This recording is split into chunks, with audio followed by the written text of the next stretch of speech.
One morning, with his beak held up high, the heron walked down the edge of the river to the clear water. He saw two mudfish racing against each other. Whee! Nye, nye, nye, nye. You won't get me this time. Ha! You wish. I bet I can still catch you far enough. Whee! They look delicious. Ork, ork. The heron wants to catch one, but he thought it is not the right time to eat. But I'll catch fish at lunchtime. Maybe a tastier fish will come out me. The sun is up.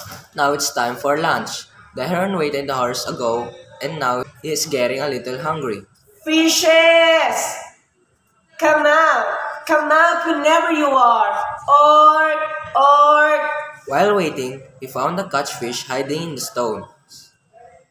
Peekaboo, little catfish. Ah! A bird! Please don't eat me.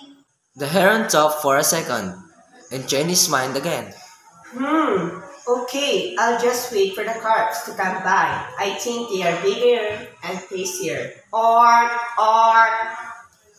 He waited again, but this time he didn't expect what he would find.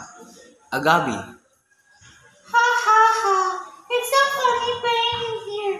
Whee! Gabi? Please, I would never allow a lowly Gabi to touch my beak. Hours passed. It was already past lunchtime. Not a single carp had come by.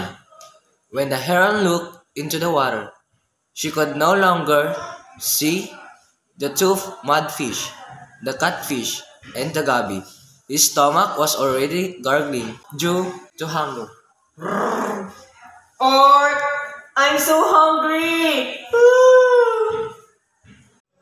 The sun was already setting when the heron felt intense hunger pangs. He was forced to scratch the bottom of the river for something to eat. There beneath the mud, he saw a food that was not as big or as delicious as mudfish or as catfish, and was more lowly than a gabi.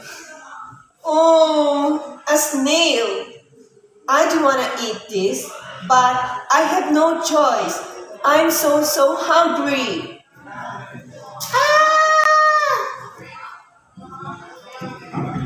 As the heron slowed the snail, he also slowed his pride. Moral of the story: don't be choosy, or you might end up with less than your expectations.